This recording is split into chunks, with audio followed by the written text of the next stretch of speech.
Good morning students. तो 2 lecture अभी तक आप लोग पढ़ चुके हैं, ठीक है। फिजिक्स में चार्ज को समझ चुके हैं। Charge, what is charge and what are the properties of the charge, और चार्ज कैसे रिएक्ट करता है, ठीक है। अब चार्ज की वजह से फोर्स के लिए हम स्टडी करेंगे। चार्ज के लिए क्या पढ़ना है? फोर्स। लेकिन उससे पहले कल के लेक्चर में बाय इंडक्शन वो मिस हो गया था। मिस क्या? वो वीडियो पूरा रिकॉर्ड नहीं हो पाया था। तो वो इंडक्शन जो प्रोसीजर है, कल हमने 2 प्रोसीजर पढ़ कर रखे थे, एक charging by friction and charging by conduction. Charging by induction, induction procedure मैंने कल समझा दिया था आपको लेक्चर में, सेकंड लेक्चर में। थर्ड लेक्चर है आज। तो आज जो इंडक्शन का प्रोसीजर है उसे एक बार रिवाइज करते हैं, फिर चलेंगे हम फोर्स के पास। ओके, तो सबसे पहले बात करते हैं charging by induction. Physics 12th class. तो हमें स्टडी करना है। सबसे पहले हम बात करते हैं चार्जिंग बाय इंडक्शन। एकदम सिंपल सा प्रोसीजर है, कुछ भी नहीं है इस टॉपिक में, इतना सिंपल है, इसे समझ लीजिए। तो चार्जिंग बाय इंडक्शन, इंडक्शन में क्या होगा? एक हम चार्ज बॉडी लेके आएंगे। सपोज ए बॉडी है जिसके पास कितना चार्ज है? पॉजिटिव चार्ज है। इसके सामने एक अनचार्ज ऑब्जेक्ट हमने ले लिया बी। अनचार्ज है, चार्ज नहीं है। चार्ज नहीं है, अनचार्ज है। इसका मतलब क्या है? इसका मतलब है कि उसके पास जितना पॉजिटिव है उतना ही नेगेटिव है। ऐसा नहीं है चार्ज नहीं है तो उसके पास कुछ नहीं है, कुछ कैसे नहीं है। उसके पास इलेक्ट्रॉन है, प्रोटॉन है, लेकिन हाँ जितने इलेक्ट्रॉन है उतने ही प्रोटॉन है, यानी कि अमाउंट इक्वल है उसके पास, ठीक है। अनचार्ज बोलने का मतलब ये है कि उसके पास पॉजिटिव नेगेटिव इक्वल है। अनचार्ज बोल रहे हैं तब तक, क्लियर। अब हमें क्या करना है? इसे इसके पास लेके आएंगे, टच नहीं करना है, ठीक है। ए को बी के, अगर हम टच कर देंगे तो कंडक्शन है। ये क्या पढ़ रहे हैं भाई? Induction method. तो इंडक्शन मेथड में क्या होगा? टच नहीं करेंगे। जैसे हम इसे इसके पास लेके आएंगे, इस बी में इंड्यूस्ड चार्ज डेवलप होगा। कैसे होगा? पॉजिटिव है, पॉजिटिव इसके नेगेटिव को अपनी तरफ अट्रैक्ट कर लेगा, नेगेटिव को अपनी तरफ अट्रैक्ट करेगा और पॉजिटिव को रिपेल कर देगा। तो पॉजिटिव चला गया इधर और नेगेटिव आ गया इस साइड। ओके, नेगेटिव चार्ज को अट्रैक्ट कर लिया, पॉजिटिव को से रिपेल कर दिया, ठीक। अब अगर हम इस ए को यहां से हटा दें, रिमूव कर दें, तो ये वापस न्यूट्रल हो जाएगा, क्योंकि पॉजिटिव नेगेटिव इक्वल है। तो हमें क्या करना है? इसमें से एक चार्ज खत्म कर दो, चाहे कैसे भी करो। अगर हम इसमें से एक चार्ज खत्म कर पाए तो ये चार्ज हो जाएगा। कैसे से? हमने क्या किया? इस बी ऑब्जेक्ट को की दूसरी जो सरफेस है उसे अर्थ से कनेक्ट कर दिया। इधर ये चार्ज कौन सा था? नेगेटिव, और यहां पर कौन सा है? पॉजिटिव। अर्थ से कनेक्ट कर दिया। ए अभी भी वही है जहां है, उससे हमने कुछ नहीं किया। उसके पास जो चार्ज है वो वही का वही है, ठीक है। अब बी की आउटर दूसरी वाली जो सरफेस थी उसे हमने किससे कनेक्ट कर दिया? अर्थ से। अर्थ का जो पोटेंशियल है वो होता है 0। अर्थ का पोटेंशियल 0। ये पॉजिटिव है, उनका हाई पोटेंशियल है। तो इलेक्ट्रॉन्स जो होते हैं वो नेगेटिवली चार्ज होते हैं, और इलेक्ट्रॉन मूव करता है कहां पर? नेगेटिव या कहो लो पोटेंशियल से हाई पोटेंशियल। तो इलेक्ट्रॉन यहां से मूव करना स्टार्ट कर देंगे। कब तक मूव करेंगे? जब तक दोनों का पोटेंशियल सेम ना हो जाए। लर्न कर लो, आगे यूज करेंगे इस बात को। इलेक्ट्रॉन तब तक मूव करेगा इन दोनों पॉइंट्स के बीच में जब तक दोनों का पोटेंशियल कैसा नहीं हो जाए? सेम पोटेंशियल मतलब ये भी 0 पोटेंशियल मतलब चार्ज खत्म। तो क्या हुआ? इस बी ऑब्जेक्ट के लिए जो अर्थ से कनेक्ट कर रखी थी हमने, यहां पर ये नेगेटिव चार्ज बचा, इधर का ये पॉजिटिव गायब। ए अभी भी वही, ए से कोई मतलब नहीं, ठीक है। अब क्या करेंगे? हम इसे अर्थ से डिस्कनेक्ट कर देंगे और इस ए को हटा देंगे। जैसे ही इसे हम डिस्कनेक्ट करेंगे, ठीक है, और इसे हम हटा देंगे, यहां से इसे हटाएंगे और इसे डिस्कनेक्ट करेंगे, दोनों काम एक साथ ही करना है हमें। जैसे ही हमने ये काम किया, ये नेगेटिव चार्ज जो था वो ओवरऑल डिस्ट्रीब्यूट हो जाएगा, और कह सकते हैं कि जो बी ऑब्जेक्ट थी उसमें कैसा चार्ज आ जाएगा? नेगेटिव। तो बी ऑब्जेक्ट क्या हो गई? चार्ज हो गई बिना टच। तो इंडक्शन में क्या होगा? टच नहीं करेंगे, विदाउट टच किए ही हम चार्ज को डेवलप कर पाएंगे दूसरे ऑब्जेक्ट पे। क्लियर? तो इंडक्शन हो गया। क्या किया हमने? दोबारा से प्रोसेस समझ लो। चार्ज ऑब्जेक्ट थी ए, बी अनचार्ज थी। ए ऑब्जेक्ट ये है सपोज, बी ये है, इसके पास तो चार्ज है, इसके पास चार्ज नहीं है। जब हम इसे इसके पास लेके आए तो पास लाने पर क्या हुआ, इस पॉजिटिव ने नेगेटिव को अट्रैक्ट किया, पॉजिटिव ने पॉजिटिव को रिपेयर कर दिया, तो पॉजिटिव चार्ज आ गया दूर, नेगेटिव आ गया पास। इस पॉजिटिव वाली जो साइड है उसे हमने किससे कनेक्ट किया, अर्थ से। अर्थ से कनेक्ट करने पर क्या हुआ, इलेक्ट्रॉन्स मूव करेंगे, तब तक मूव करेंगे जब तक कि इसका पोटेंशियल भी जीरो न कर दे। मतलब इसका पोटेंशियल जीरो होने का मतलब चार्ज खत्म, चार्ज खत्म हो गया, चार्ज खत्म हो गया। अब क्या करेंगे, ए को हटा देंगे, अर्थ को अभी डिस्कनेक्ट कर देंगे, तो जो नेगेटिव चार्ज है वो इसी में पूरे में डिस्ट्रीब्यूट हो जाएगा। तो अगर हमें ऑब्जेक्ट को नेगेटिव चार्ज करना है तो हम पॉजिटिव लेके आएंगे, अगर हमें इसे पॉजिटिव चार्ज करना था तो यहाँ पर हम नेगेटिव चार्ज ऑब्जेक्ट को लेके आएंगे। अगर ये नेगेटिव चार्ज ऑब्जेक्ट आएगी तो इस साइड पर क्या होगा, पॉजिटिव, इसके अपोजिट साइड पर क्या आएगा, नेगेटिव। नेगेटिव कहां चला जाएगा, अर्थ में, बचेगा कौन सा, पॉजिटिव, और पॉजिटिव पूरे में डिस्ट्रीब्यूट हो जाएगा। क्लियर। तो ये था थर्ड प्रोसीजर, कौन सा था, इंडक्शन। क्लियर। अब हमें आगे पढ़ना है फोर्स। फोर्स पढ़ना है, 11th को थोड़ा सा रिवाइज करते हैं। 11th क्लास में हमने पढ़ा था ग्रेविटेशनल फोर्स, सबको लर्न होगा ग्रेविटेशनल फोर्स। तो ग्रेविटेशनल फोर्स जो था वो किस पर डिपेंड करता था, ग्रेविटेशनल फोर्स किस पर डिपेंड करता था, F प्रोपोर्शनल था किसके, m1 m2, और F प्रोपोर्शनल किसके था, याद आ गया, हाँ, F मास के प्रोडक्ट के डायरेक्टली प्रोपोर्शनल था, और दोनों मासेस के बीच में जो डिस्टेंस थी इसके स्क्वायर के इनवर्सली प्रोपोर्शनल था, यानी कि इनवर्स स्क्वायर लॉ को फॉलो करता था। तो ये ग्रेविटेशनल फोर्स हमने पढ़ा था 11th क्लास में, ठीक है। अब बिल्कुल सेम वैसे ही सोच लो कि बिल्कुल वैसा का वैसा ही पढ़ रहे हैं हम। अब हम क्या कर रहे हैं, चार्जेस के बीच में फोर्स पढ़ रहे हैं। टू चार्जेस हैं, एक Q1 दूसरा चार्ज है Q2, दोनों के बीच में सपोज डिस्टेंस कितनी है, R। सेम प्रोसीजर फॉलो करो, F इज प्रोपोर्शनल टू किसके होगा, Q1 Q2। क्लियर है, मासेस की जगह पर चार्ज आ गया। और सेकंड बात तो वही की वही है, सेम इनवर्स स्क्वायर लॉ को ये भी फॉलो करेगा। तो ये हमारे पास क्या हम पढ़ रहे हैं, ये है कूलाम लॉ। क्या है, Coulomb law, first topic is Coulomb law.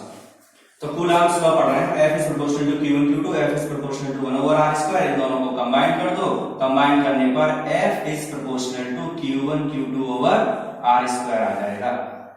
Proportional sign हटा दो, F is equal to constant, suppose small k is Coulomb constant, proportional sign हटा रहे हैं, कांस्टेंट आएगा, और कांस्टेंट लेकिन आएगा क्या, कूलाम के अकॉर्डिंग, तो कूलाम कांस्टेंट बोल दिया हमने इसे, Q1 Q2 over r square.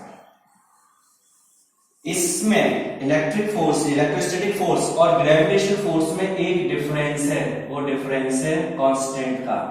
11th class में हमने पढ़ा था, G की वैल्यू वेरिएबल नहीं है, कांस्टेंट है, यूनिवर्सल है, यानी कि कभी चेंज नहीं होगी। लेकिन जो K है कूलाम, ये डिपेंड करेगी, किस पर डिपेंड करती है, मीडियम पर। किस पर डिपेंड करती है, मीडियम पर डिपेंड करती है। कैसे करती है देखो, पहले समझते हैं फिर आगे बढ़ेंगे। इसे सपोज हमारे पास एक चार्ज है Q, ठीक है, Q1, दूसरा चार्ज कौन है, Q। अब इसने Q1 ने क्या किया, इसको फोर्स लगाया, अट्रैक्शन हो चाहे रिपल्सन हो, कुछ भी सोच लो। अब ये हम सोचते हैं कि ये एक पॉजिटिव है और ये नेगेटिव है, मतलब अट्रैक्ट कर रहा है, खींच रहा है इसे। ठीक है, खींचने के लिए क्या करेगा, ऐसे सोचो, इसे स्ट्रिंग्स ऐसे करके यहां से छोड़े, धागे से छोड़ दिए इसने ऐसे, ये बहुत सारे ऐसे गए इसमें से, सपोज 100 स्ट्रिंग्स भेज दिए इसे, और वो सब ऐसे गए और इनके बीच में ऐसे पकड़ के उसे खींच रहा है। सोच लो ऐसे खींच रहा है, तो इसने क्या करना है, वो 100 स्ट्रिंग्स जो गए वो सब इसे अपनी तरफ क्या करेंगे, खींचेंगे। ठीक है, फोर्स लग रहा है, वो स्ट्रिंग फोर्स लगा रहा है, ऐसे सोचो, तो इसे खींच रहा है। अब क्या होगा, अब क्या होगा, यहां से जो चार्ज है हमारे पास में, अगर हम इस चार्ज के Q1 और Q2 के बीच में कोई मीडियम रख दें, यहां पर क्या रख दिया हमने, मीडियम। अब ये जो स्ट्रिंग्स थी वो पूरी की पूरी यहां तक नहीं पहुंच पाएंगी, कुछ को ये क्या कर लेगा, एब्सॉर्ब कर लेगा। मीडियम ने क्या किया, कुछ स्ट्रिंग्स को इसने अब एब्सॉर्ब कर लिया। रोक दिया। सोचो, अब जरा सोचो, 100 स्ट्रिंग्स जो फोर्स लगाएंगे, ठीक है, सपोज यहां से उसने क्या किया, 90 को एब्जॉर्ब कर लिया, बची 10 वो इसके पास पहुंची, तो अब 10 स्ट्रिंग्स खींचेंगे उनसे, तो बताओ किसमें फोर्स ज्यादा लगने वाला है, इसमें, क्योंकि स्ट्रिंग्स ज्यादा है, यहां पर स्ट्रिंग कम हो गई, मतलब क्या हुआ, उस मीडियम की वजह से फोर्स कम हो गया, मीडियम की वजह से क्या हो गया, फोर्स कम हो गया। इस बात को समझ लो खूब ढंग से। इन दोनों के बीच में वैक्यूम है, फ्री स्पेस है, कुछ नहीं है, खाली पड़ा है दोनों के बीच, ठीक है, तो दोनों के बीच में खाली था, ऐसा हमने कंसीडर किया, ऐसा नहीं कि वो स्ट्रिंग भेजता है, कंसीडर कर रहे हैं समझने के लिए केवल। तो हमने क्या किया, एक चार्ज से स्ट्रिंग्स निकली बहुत सारी, वो दूसरे चार्ज को पकड़ के खींच रहे थे, तो सपोज 100 स्ट्रिंग्स थी, वो उसे पकड़ के खींच रही थी, ठीक है, तो 100 स्ट्रिंग का फोर्स लग रहा है उसमें। यहां पर क्या हुआ, हमने इसके बीच में एक मीडियम रख दिया, और मीडियम रख देने से क्या हुआ, फर्स्ट मीडियम है कोई भी, उसने क्या किया, इसमें से 90 स्ट्रिंग्स को तो रोक दिया, ब्लॉक कर दिया, जाने नहीं दिया मीडियम में से, और बची हुई 10 पहुंची उसके पास में। जब 10 उसके पास पहुंचेगी तो वो 100 स्ट्रिंग्स का फोर्स ज्यादा हो गया, 10 का 100 का ज्यादा होगा, 90 बेकार हो गई एक तरह से, तो फोर्स कैसा हो गया, कम। हो सकता है मीडियम दूसरा कोई हो आपके पास में, मीडियम सेकंड हो गया, एक चार्ज Q1 दूसरा चार्ज Q2, इसने क्या किया, यहां से ऐसा सोचो कि इसने 50 पास हो गई और 50 ब्लॉक कर दी, तो इसका फोर्स इसके रेस्पेक्ट ज्यादा होगा, 50 स्ट्रिंग्स खींच रही उसे। मतलब हर मीडियम का अपनी एक कैरेक्टरिस्टिक्स है, हर एक मीडियम की एक कैरेक्टरिस्टिक्स है, जिसकी वजह से वो क्या करता है, दोनों चार्जेस के बीच में फोर्स को वेरी करेगा। इस कैरेक्टरिस्टिक्स को हम क्या कहते हैं, इसे बोलते हैं परमिटिविटी ऑफ द मीडियम। क्या बोलते हैं इसे, परमिटिविटी ऑफ द मीडियम। अब वो वर्ड यहां पर आने वाला है, F is equal to, K constant है, इसकी वैल्यू होगी 1/4 pi epsilon Q1 Q2 over R square, where epsilon is, epsilon इसे हम क्या बोलते हैं, एप्सिलॉन, एप्सिलॉन को हम क्या बोलते हैं, ये है permittivity, permittivity of medium, medium की क्या है ये, परमिटिविटी है। तो मीडियम की परमिटिविटी क्या है, उस मीडियम की वो कैरेक्टरिस्टिक है, परमिटिविटी क्या है, मीडियम की कैरेक्टरिस्टिक्स है, किसके लिए है, जिससे वो फोर्स को, दोनों के बीच में जो फोर्स लग रहा है चार्जेस के बीच में, उसे वेरी करता है, ठीक है, तो कैरेक्टरिस्टिक है जो फोर्स को क्या कर देती है, वेरी करती है, यानी कि फोर्स पर इफेक्ट आता है। तो परमिटिविटी डेफिनेशन ये लिख सकते हैं, क्या है, this is the characteristic of the medium which effects the force between two charges, ठीक है, तो टू चार्जेस के बीच में जो फोर्स है उसको चेंज कर रही है ये परमिटिविटी, कैसे कर रही है वो समझ गए, तो बस कंसीडर करके चले, स्ट्रिंग्स वगैरह का कंसेप्ट ऐसे सोच लिया है, ऐसे आ गया हमारे पास, क्लियर। एप्सिलॉन क्या है, परमिटिविटी ऑफ मीडियम। अब इसमें थोड़ा सा आगे और चलते हैं, और अभी हमने जो लिया ये मीडियम के लिए लिया है, ऐसा भी हो सकता है हम इसे फॉर फ्री स्पेस बोलें, फ्री स्पेस के लिए F की वैल्यू होगी 1/4 पाई, और इसे लिखेंगे एप्सिलॉन नॉट, क्या बोल देते हैं इसे, 4 पाई एप्सिलॉन, और नॉट, नॉट जहां आ जाएगा समझ लेना वो फ्री स्पेस है, और तो बाकी बचा वही Q1 Q2 over R square, ये है फ्री स्पेस का फॉर्मूला। जो K है कूलम कांस्टेंट, वो किसके इक्वल आ गया, 1/4 पाई एप्सिलॉन नॉट, और ये किसके इक्वल है, इसे भी लर्न कर लेते हैं, 9 × 10⁹ K की वैल्यू फ्री स्पेस के लिए ये, लेकिन ध्यान रखना इस बात को, किसके लिए है, फ्री स्पेस के लिए, ठीक है। तो K की वैल्यू कितनी है, 1/4 पाई एप्सिलॉन नॉट, कितना है इसका वैल्यू, 9 × 10⁹ यूनिट निकाल दो यहां से, ये K है, K की यूनिट चाहिए, तो इन दोनों का क्या होगा, मल्टीप्लाई, और ये कहां जाएगा, डिवाइड, तो न्यूटन मीटर स्क्वायर पर coulomb square, newton meter square पर कूलम स्क्वायर, ये K की यूनिट आ गई हमारे पास, क्लियर। तो K की यूनिट कितनी है, न्यूटन मीटर स्क्वायर पर coulomb square, this is K, clear. तो K आ गया हमारे पास में। अब इसी को समझो, दोबारा से समझते हैं इसे, तो मीडियम में जब हम जाएंगे तो इसे क्या लिख देंगे, F medium 1/4 pi epsilon not हटा दो, नॉट की जगह हम इसे क्या लिख देंगे, मीडियम।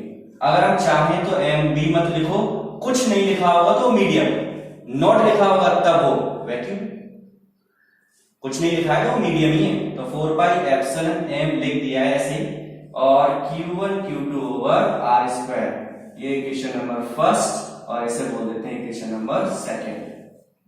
ये मीडियम के लिए हो गया, क्लियर। अब हम क्या करेंगे, डिवाइड कर देते हैं, dividing equation first by equation second, divide कर दो F over F N, direct लिख दें। बताओ क्या बचने वाला है, डिवाइड करो, यहीं पर दिखाई दे रहा है, Q1 Q2 cancel, R square से आर स्क्वायर कैंसिल, 4 पाई से 4 पाई कैंसिल, ऊपर बचा 1 ओवर एप्सिलॉन नॉट, नीचे बचा 1 upon epsilon M. Epsilon M कहां जाएगा, ऊपर, एप्सिलॉन एम अपॉन क्या आएगा, एप्सिलॉन नॉट। एप्सिलॉन नॉट क्या है, परमिटिविटी ऑफ फ्री स्पेस, और एप्सिलॉन एम क्या है, परमिटिविटी ऑफ मीडियम। ठीक है, ये मीडियम की है, ये वैक्यूम या फ्री स्पेस की है। मीडियम और वैक्यूम का रेशियो है ये, मीडियम और वैक्यूम का क्या है, रेशियो, इसे बोलते हैं एप्सिलॉन आर, रिलेटिव परमिटिविटी। क्या है ये, रिलेटिव परमिटिविटी। आर आ गया, आर का मतलब रेशियो से रिलेटिव वर्ड आ गया, relative permittivity of the medium. ठीक है, एक चीज अभी हमने सोचा, तो हमने क्या किया, 100 स्ट्रिंग्स को पास किया था, फिर हमने बोला कि इसमें से 90 को एब्जॉर्ब कर लिया मीडियम ने, बचा कितना, 10। तो वो अब 10 टाइम्स फोर्स कम हो, 10 टाइम्स फोर्स लगेगा, बस 90 टाइम्स कम हो गया, क्योंकि वो स्ट्रिंग्स पहुंची नहीं। 90 टाइम्स जो कम हुआ वो किसके रेस्पेक्ट कम हुआ था, फ्री वाले के। पहले 100 जा रही थी, पहले कितनी जा रही थी, 100, अब कितनी जा रही है, 10। तो 90 कम हुआ, किसके रेस्पेक्ट हुआ, उस फ्री स्पेस के रेस्पेक्ट कम हुआ। वही चीज है, परमिटिविटी जो है वो फ्री स्पेस के रेस्पेक्ट लेके चलेंगे हम, तो उसे हम क्या बोलेंगे, रिलेटिव परमिटिविटी। क्या बोलेंगे, रिलेटिव परमिटिविटी। ठीक है, अब इनकी वैल्यूज की बात कर लेते हैं। एप्सिलॉन नॉट जो है उसकी वैल्यू तो हम यहां से कैलकुलेट कर सकते हैं, 4 पाई को हम जानते हैं, के की वैल्यू हमारे पास है, तो एप्सिलॉन नॉट की वैल्यू आ जाएगी। तो एप्सिलॉन नॉट की वैल्यू कितनी आएगी वो भी निकालेंगे, उससे पहले एक बार और रिवाइज कर लेते हैं जल्दी से। 2 चार्जेस थे Q1 Q2, बीच में डिस्टेंस कितनी थी इनकी, r डिस्टेंस थी, दोनों चार्जेस कितने, Q1 एंड Q2 है। Force between this 2 charges is directly proportional to the product of the charges, is directly proportional to the product of the charges. और charges का भी मैग्नीट्यूड लेंगे हम, प्लस माइनस नहीं लेंगे, वो आगे देखेंगे क्यों नहीं लेंगे, उसका कोई जरूरत नहीं पड़ेगी हमें। दूसरा, force is inversely proportional to the square of distance between the charges. ठीक है, दोनों को कंबाइन किया, प्रोपोर्शन कांस्टेंट हटा के आ गया के इज कूलम कांस्टेंट। ठीक है, अगर हम मीडियम की बात करेंगे तो के की वैल्यू 1/4 पाई एप्सिलॉन होगी, और अगर हम फ्री स्पेस की बात करेंगे तो वो क्या होगा, for free space epsilon not होगा। तो epsilon not Q1 Q2 medium में चले गए, मीडियम में जाने पर f की जगह fm लिख दिया, और ये आ गया epsilon m Q1 Q2 over r square. Equation first equation second का डिवाइड किया, Q1 Q2 r square cancel हो गया, 4 पाई से 4 pi cancel, 1 upon epsilon not ऊपर बचा, 1 अपॉन एप्सिलॉन m नीचे, एप्सिलॉन चला गया ऊपर, एप्सिलॉन नॉट आ गया नीचे। ये दोनों का क्या है, रेशियो, और रेशियो को क्या बोलते हैं, रिलेटिव परमिटिविटी। क्या बोलते हैं इसे, relative permittivity. Epsilon R is known as relative permittivity of the medium। ये हमारे पास क्या चीज आई है, एप्सिलॉन R। इसी एप्सिलॉन R को हम रिप्रेजेंट भी करते हैं कैपिटल के, और उसे बोलते हैं डाइलेक्ट्रिक कांस्टेंट। मतलब अब सोचो, अगर हम नॉर्मल बात करें तो ये दोनों वर्ड एक ही, अलग नहीं। ठीक है, दोनों एक ही चीज है, चाहे तो उसे relative permittivity of the medium लिख दो, और चाहे उसे लिख दो डाइलेक्ट्रिक कांस्टेंट। तो हमारे पास अब वैल्यू आ गई f ओवर fm, ये होगा epsilon m upon epsilon naught, और is equal to epsilon r और k। तो हम जो फॉर्मूला लिखेंगे एफ का वो अब पूरा पूरा लिखेंगे, 1/एप्सिलॉन था, मीडियम में जब चलेंगे तब एप्सिलॉन एम की वैल्यू यहां से अगर हम देखें तो लिखेंगे epsilon naught epsilon R. Epsilon M की वैल्यू क्या होगी, epsilon naught into epsilon R, या फिर के, कुछ भी लिख दो तो लिखेंगे एप्सिलॉन नॉट इंटू के लिख देते हैं, के थोड़ा अच्छा सा एप्सिलॉन नॉट इंटू के Q1 Q2 over R square. ये हमारे पास फोर्स का प्रॉपर फॉर्मूला तैयार है। ठीक है, अब ये कहीं भी यूज कर सकते हैं इसे। ठीक है, एप्सिलॉन नॉट क्या है, फ्री स्पेस। एप्सिलॉन नॉट क्या है, फ्री स्पेस के लिए है ना, एप्सिलॉन नॉट क्या है, फ्री स्पेस के लिए। अब जरा देखो यहां पर एप्सिलॉन नॉट किसके लिए, फ्री स्पेस के लिए, एप्सिलॉन एम किसके लिए, मीडियम के लिए। अगर हम इसे फ्री स्पेस को ही लेके जाएं तो एप्सिलॉन एम की जगह पर भी एप्सिलॉन नॉट आ जाएगा। मीडियम हम ये सोच लें दोनों के बीच में फ्री स्पेस है तो ये भी एप्सिलॉन नॉट हो गया, एप्सिलॉन नॉट से एप्सिलॉन नॉट कैंसिल, तो के की वैल्यू कितनी आएगी, 1। तो फ्री स्पेस के लिए, फॉर फ्री स्पेस के लिए के की वैल्यू कितनी होगी, 1। और किसी के लिए भी फॉर एनी अदर मीडियम, कोई भी मीडियम हो उसके लिए के की वैल्यू हमेशा 1 से ज्यादा होगी। ठीक है, तो इस बात को समझ लो।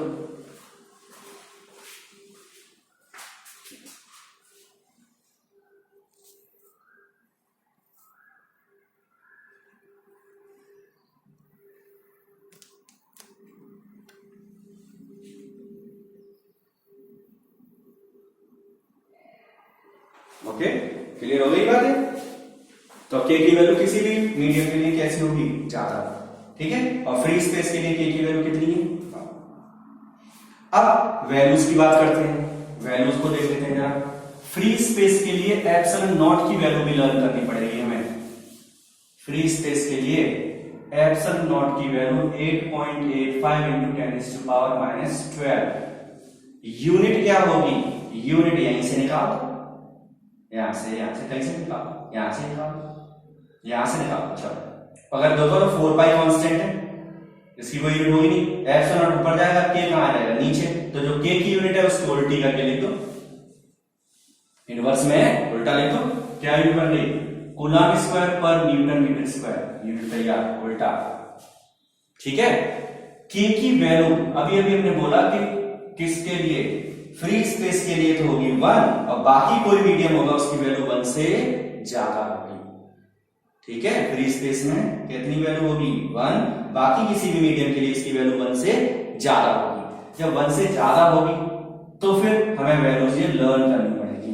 वैसे नॉर्मली न्यूमेरिकल जब भी आएगा के गिवन रहता है, डाइलेक्ट्रिक कांस्टेंट हमेशा दिया होगा कितना होगा। ठीक है, बस हम क्या करते हैं, एक वर्ड लर्न कर लेते हैं कि जो के है वो इंफिनिटी है, किसके लिए, फॉर मेटल्स के लिए के की वैल्यू कितनी है, इंफिनिटी। ठीक है, के की वैल्यू इंफिनिटी है मेटल्स के लिए। क्लियर हो गई बात ये। तो ये बात हुई सारी की सारी किससे रिलेटेड, कूलम्ब लॉ। तो कूलम्ब लॉ एकदम सिंपल सा है, टू चार्जेस के बीच में जो फोर्स लगेगा वो बता रहा है, तो वो भी किससे, ग्रेविटेशन से बता रहा है, आराम से बताया। ठीक है, चार्जेस के प्रोडक्ट के डायरेक्टली प्रोपोर्शनल होगा और दोनों के बीच की डिस्टेंस के स्क्वायर के इनवर्सली प्रोपोर्शनल होगा। बस ये दो बातें लर्न कर ली। कांस्टेंट आएगा के, ठीक है, के की वैल्यू क्या होगी, 1/4 pi epsilon not free space के लिए, और मीडियम होगा तो 1/4 पाई एप्सिलॉन या एप्सिलॉन एम बोलते हैं मीडियम के लिए। बस रेशियो हमें यहां से लर्न करना है, डिवाइड करके निकाला है, और जो रेशियो होगा उसे हम क्या बोलते हैं, रिलेटिव परमिटिविटी। और रिलेटिव परमिटिविटी का ही दूसरा नाम क्या है, डाइलेक्ट्रिक कांस्टेंट। ठीक है, परमिटिविटी क्या है वो भी मैंने बता दिया। परमिटिविटी क्या है, मीडियम की कैरेक्टरिस्टिक है, मीडियम की कैरेक्टरिस्टिक है जो क्या करती है, फोर्स को वेरी कर देगी टू चार्जेस के बीच में। इसीलिए टू चार्जेस के बीच में जो फोर्स लगता है वो मीडियम पर डिपेंड करेगा, जबकि 11th क्लास में जो ग्रेविटेशनल फोर्स पढ़ा है वो मीडियम पे डिपेंड नहीं करता, लेकिन ये डिपेंड करेगा। क्लियर, तो इसमें से कुछ नोट करना है नोट कर लो।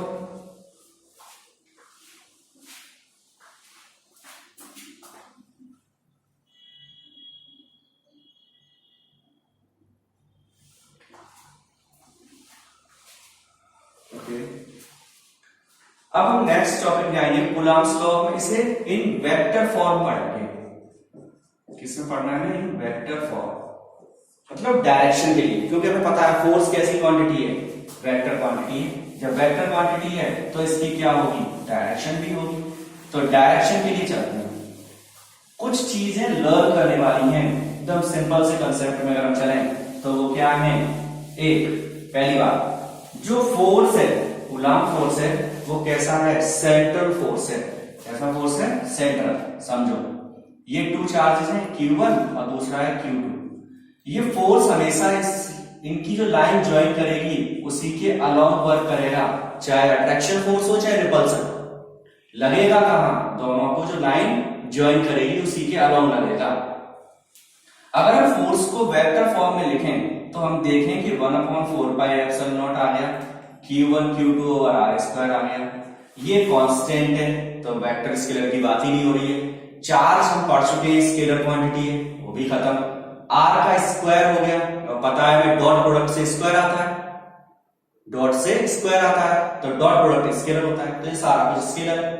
तो फिर R पर क्या लगा देंगे हम? कैप। R कैप क्या है? Unit vector. R कैप क्या है? यूनिट वेक्टर है। R कैप यूनिट वेक्टर है जो क्या बताएगा? फोर्स की डायरेक्शन। तो फोर्स की डायरेक्शन कहां होगी? दोनों को ज्वाइन करने वाली लाइन के अलोंग होगी। ठीक है, तो force should be along the line joining the two charges. Clear? इसे समझ लो, प्लस Q1, दूसरा है प्लस Q2। फोर्स लग रहा है, समझ लो, आगे वेक्टर फॉर्म पढ़ेंगे तो उसमें बहुत यूज होगा ये। Q1 Q2 के बीच में क्या लग रहा है? फोर्स। दोनों के बीच में कौन सा फोर्स होगा? रिपल्सन। Q2 पर फोर्स लगाओ, F, force on 2 due to 1।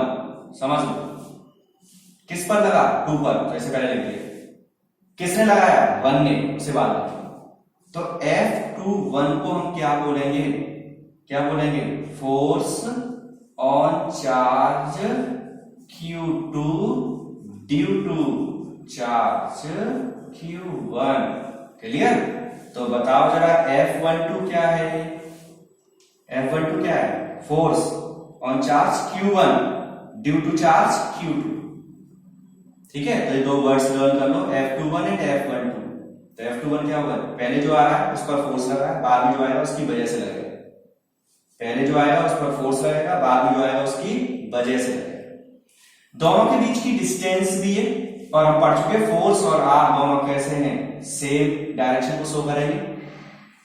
तो यहां पर हम R को भी ले सकते हैं, ये है R, इसी तरह से लिखेंगे 2-1, R2-1, क्योंकि इन दोनों की डायरेक्शन सेम होगी। तो सेम हो गई सेम। R21 को क्या लिखेंगे? पहले R21 देखते हैं। R21 क्या है? R21 क्या है? एक तरह से हम इसे बोल देते हैं पोजीशन वेक्टर है। क्या है? पोजीशन वेक्टर ऑफ, किसकी पोजीशन बता रहा है? जिधर एरो साइन होगा उसकी पोजीशन बताता है, याद कर लो। 11th क्लास में ऐसे पढ़ चुके थे वेक्टर में, लेकिन भूल गए होंगे सबके सब, है ना? तो क्या करना है हमें? किसकी पोजीशन बता रहा है? Position vector of Q2। किसकी वजह से या किसके रेस्पेक्ट? पोजीशन हमेशा किसी के रेस्पेक्ट होती है, तो Q2 की पोजीशन है जहां टेल है इसकी। किसके respect? With respect to Q1। Clear? तो ये हमारे पास आ गया R21, position vector of Q2 का पोजीशन वेक्टर किसके रेस्पेक्ट है? Q1। ठीक है, तो ये वेक्टर फॉर्म में लिखने का प्रोसीजर हो गया। इसे और थोड़ा सा आगे लिखते हैं तो हम लिख सकते हैं 1/4πε0 Q1 Q2 over R square, और क्योंकि हमने पढ़ रखा है formula A vector upon A होता है, ये पढ़ा हुआ है, A क्या है? Unit vector upon modulus of A। ठीक है, इसे यूज कर लो, तो इसे हम क्या लिखेंगे? R वेक्टर अपॉन में R। क्लियर? R कैप को लिखेंगे R vector upon R, modulus मतलब यही है। ये नीचे क्या हो गया? Q, तो वैल्यू कितनी आ गई? 1/4πε0 Q1 Q2 over R Q and R पर वेक्टर, F वेक्टर का फॉर्मूला। ठीक है, तो वेक्टर फॉर्म आ गई हमारे पास किसकी? किसकी है? कूलम्ब। तो फोर्स कहां लगेगा, दोनों चार्जेस को जो लाइन ज्वाइन करेगी उसी के बीच में लगेगा, उसी के अलोंग लगेगा, बीच में नहीं, उसी के अलोंग लगेगा। अलोंग का मतलब ये मैंने बता दिया। अगर Q1 पॉजिटिव है, Q2 नेगेटिव है, हमें चाहिए फोर्स F12। F12 का मतलब समझ लो पहले तो। F12 क्या है बोलो, 1 पर फोर्स किसकी वजह से, 2 की वजह से, 1 पर 2 की वजह से फोर्स, ठीक है, 1 पर 2 की वजह से फोर्स, मतलब Q1, सोचो Q1 जाएगा वापस, फोर्स मिल गया, Q2 इसे अपने पास खींचेगा या धक्का मार के दूर भगा देगा। सोचो Q1 को Q2 अपने पास बुलाएगा या दूर भगाएगा, नेगेटिव पॉजिटिव है, अट्रैक्शन होगा मतलब पास बुलाएगा, पास बुलाएगा तो ये आगे डायरेक्शन ऑफ द फोर्स, आ गया पास। क्लियर? तो बस ऐसे ही याद रखना, दो चार्जेस के बीच में जब भी फोर्स निकालना पड़े आपको तो समझ लेना, बस ये देखना एक प्लस प्लस है, माइनस माइनस है, प्लस माइनस है, पास बुलाएगा या दूर भगाएगा, बस दो ही कंडीशन है, पास या दूर। Okay clear? तो ये बात हुई सब कूलाम। Okay thank you.